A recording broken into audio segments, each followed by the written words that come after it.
Yo, what's up guys, I'm finally back. Little info, my SSD decided to kill my Windows and then go read-only mode. Just like your girl when they lose an argument and then they don't want to talk to you anymore.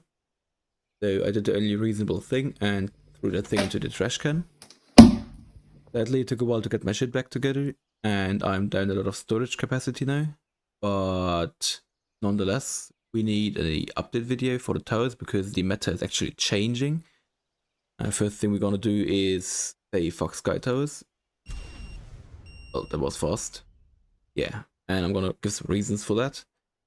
Other thing is I'm gonna show you just some other add-ons that you can put onto your tower to make it even stronger.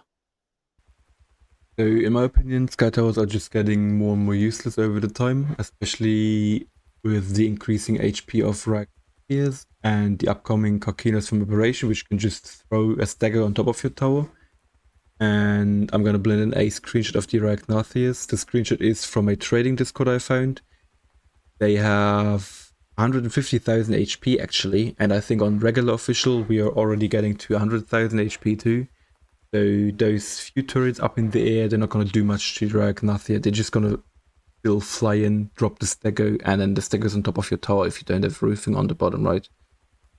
So instead of wasting those turrets up there, I would put them on the tower on the bottom, just like I did over here. Show you real quick. This is a little example tower, just a little 9x9 and a single roof. You could obviously do multiple layers of roofings. Only thing you need to pay attention to is if you have a uneven core, which I'm always building, like a 3x3, and then the main foundation is, as you see, a 9x9 or bigger.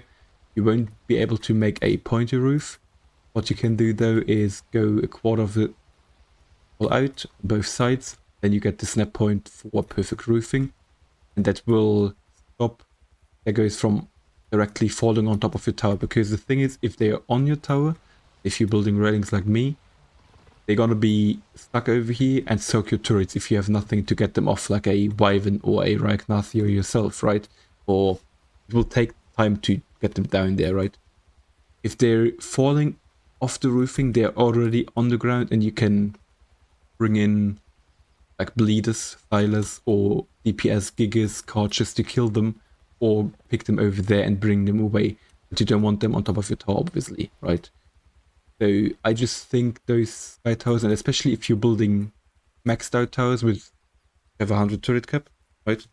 I wouldn't waste those turrets up in there because they're basically useless, besides shooting PTs and Wyverns, which they're good for, but I mean, you can just stay in your turret coverage down there.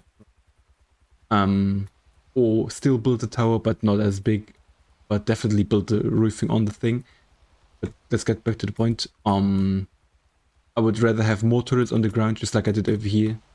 Basically, build all of them down here, because normally, like, your Sky Tower is gonna have like, I would say 8 to maximum of 16 turrets up there. You can just have them over here, protect the roofing a bit, and then have more ground turrets or turrets on the walls over here.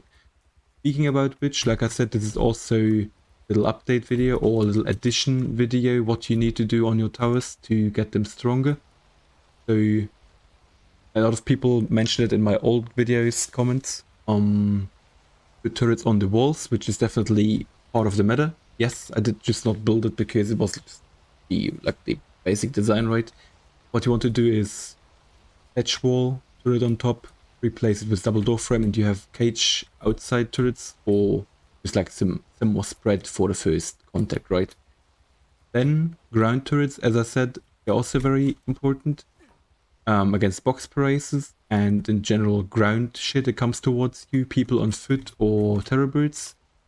And then another thing they're used for, or they're very useful for, is, as I said, if you're making a capped out turret tower which has 100 turrets, you definitely want a lot of turrets on the ground too, because if you want to push back enemies and you want to build your Ling, you can't do that if you're 100 turret cap, right? So you're gonna wanna have some turrets on the ground, pick them up and bring them to your Ling.